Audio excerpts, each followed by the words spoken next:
Hello everyone, welcome back to my channel. Today I'm going to be talking about all of the books that I read in the month of July.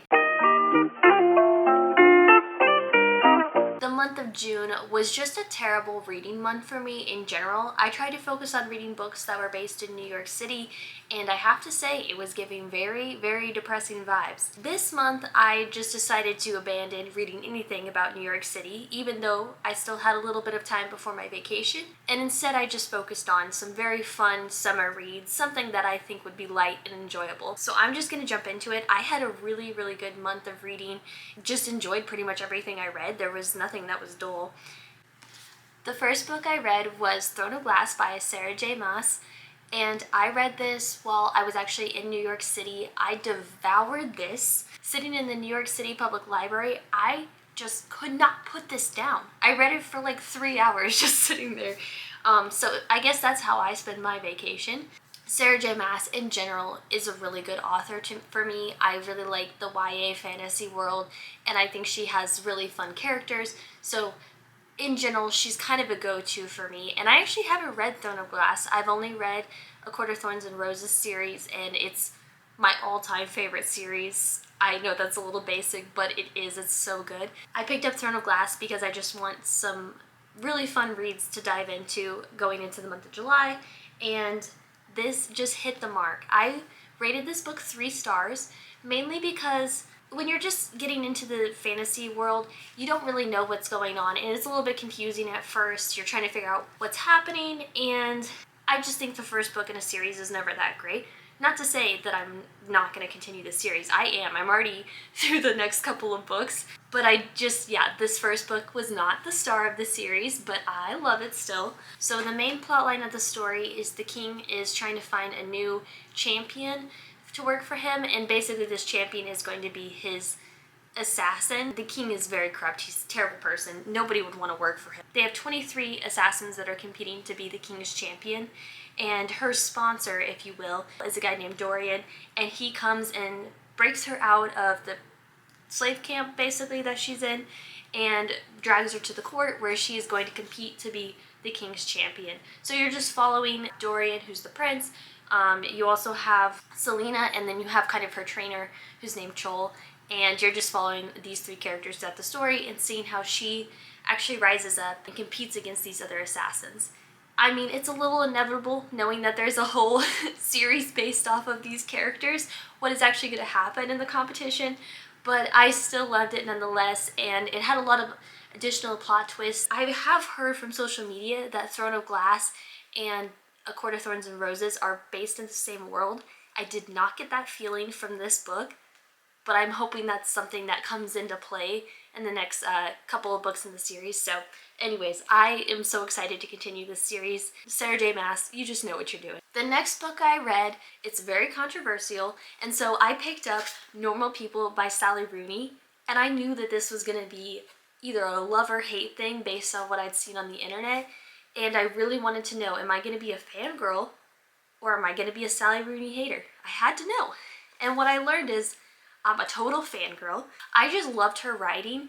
I didn't find it distracting at all that she doesn't put quotation marks around the dialogue. I just kind of had to read it more carefully, if you will. Honestly, after a while, you get so used to it, it's not even a big deal. It's more of a slice of life book, so there's not a lot of a plot here, but the characters are really, really good. It follows Connell and Marianne, and they grow up in the same small town, and it's about their journey from when they're in high school all the way up through college. So in high school, Connell is a really popular kid, whereas Marianne is, nobody really likes her. She doesn't have friends in high school, but they do start to hang out together and they really enjoy each other. Through college, they actually meet again, and all of a sudden Marianne is very popular and has many friends, but Connell has no friends, so the role has kind of reversed. I don't really mark my books up a lot, but I found this one quote that I thought was just so awesome in this book.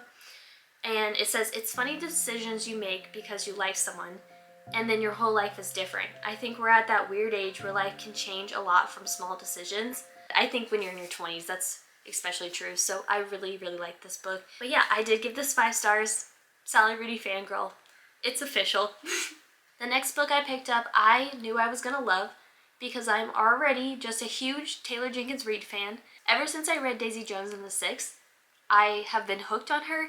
I think she is great at bringing in a full cast of characters and making you super interested in each of those characters' lives. So, without further ado, Malibu Rising by Taylor Jenkins Reid. This book is all about the vibes. I think that's another thing that I love about Taylor Jenkins Reid, is that was she a rock star in a former life? Everything that she writes is so nostalgic, and it's all about rock stars, actresses, models in this book. Like, the fact that she can get in their head and make it so believable and also make you reminisce even though you didn't even exist during the 80s, I think that's pretty awesome. This book follows the Riva family.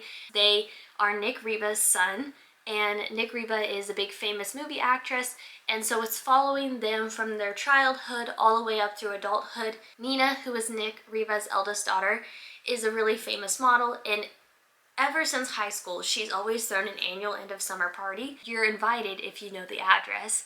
So there's no actual invitations. This year at the end of summer party, just the very first page you read is about this year there's this huge fire and Nina's house is burnt down, and so you're kind of leading up to that moment. I love a flashback. I love it when they go back to childhood and then back to present day. 5 stars. She did it again for me. Love this book. Another thing that's kind of interesting is Carrie Soto is in this book, and I know she has a new book coming out called Carrie Soto is Back, and I have to know what's going to happen in that book. This next book was a little bit of a switch up of pace. I've been mostly reading kind of light summer reads, and I decided to just completely change it up and read something that I've actually already read before. But let me tell you something. When you pick up a book, it really matters the environment that you're reading in. For example, I first read this book while I was on a little weekend trip, and there was this super obnoxious woman in the background talking so loudly the whole time for 2 hours, and she kept being like, "What are you reading? Oh my gosh, what are you reading? Tell me about the book you're reading." And then she had the audacity to be like, "I can't believe you haven't finished that book yet." And it's like, yeah, I haven't finished the book because you won't shut up. So anyways, I did not have a good experience reading this book at first, so I think it just needs another shot. This book is also really special because one of my good friends gave this to me for Christmas one year, and it's one of her favorite books, so it really means a lot to me to actually give it a fair shot. It's called If Nobody Speaks of Remarkable Things by John McGregor.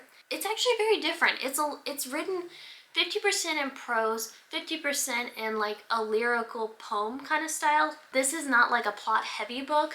For me, this is more like reflecting on all of the people who live in this apartment building's daily lives. So there's a lot of mundane details throughout this book. All these people's lives are kind of casually intermingled. They don't really know each other super well. There was something very traumatic that happened at this apartment complex, and I won't spoil it for you. It's leading up to this traumatic event that happened at the apartment complex, and then it specifically follows one young woman as she finds out that she is pregnant. Is that a spoiler? I don't think it is. I don't think it is. You find that pretty early on, but she finds out that she is pregnant, and so she's kind of dealing with the emotions of, is she happy about it? What does she feel? So she's kind of just going through her inner thoughts, figuring out what she thinks of the situation, and at the same time you're getting kind of pieces of other people in the apartment building story. I thought this was just a really nice lyrical read. It's something so different from what I would normally pick up, but I'm really glad I read it, especially since my friend loved it. I think that made it mean even more to me. So I did rate this 4 stars. If you're looking for something a little more smart, prestigious, maybe pick this up. The next book I read was Crying in H Mart by Michelle Zauner. Crying in H Mart or Crying in My Bedroom, am I right? Yes. It was very sad, and also a book that had me walking back and forth from the couch in the fridge all day long. This book is a memoir. It's about Michelle Zauner. She's actually in a band called Japanese Breakfast, which I have not listened to their music, but I've heard it's good. This memoir follows Michelle. Her mother ends up getting cancer. They didn't have the most loving dynamic, especially as Michelle entered her teen years. I think her mother tended to be more stern, and one of the ways that she did show her love, though, to her daughter was through food. One of the things that Michelle does is when she wants to reconnect with her mom is she'll go to H Mart and eat food, and she'll just sit there and cry and think about her mother. I think that's such a interesting concept of like showing your love through food, and the descriptions that Michelle has in this book of all of the different foods she tried, all the different foods her mother used to make. I mean, I was starving. I loved how much Michelle loved her mother and how much she was willing to put some of their struggles aside when her mother got sick, and she was just so there for her. It's a really gripping story, and if you're interested in memoirs, I think this one was written beautifully. I rated this book 4 stars. This is not necessarily related to the actual material in the book, but I do not like the way this book feels. First off, I'm not a huge fan of hardbacks, mainly because they're uncomfy to read, like they just hurt your hands to hold. These pages are just like super thick. It's like cardstock pages. I just thought that was so annoying to read. And last, and also least, was the book This Silence by Daisy Pierce, which I did read on my Kindle. This is a thriller that I've owned for years, and I actually read 30% of the way through it and then decided to come back and start over again. This book is a thriller. It follows a girl named Stella, and she was a child actress growing up. She played in a show called The Marigolds, and her name was Katie Marigold in the show. And she had a lot of crazy fans growing up, you know. In her 20s, she is kind of struggling to make her way in the world, not really sure what she wants to do with her life, when she runs into a guy named Marco, and they don't even really hit it off. I wouldn't say that, but they do start dating, and he's this kind of older man.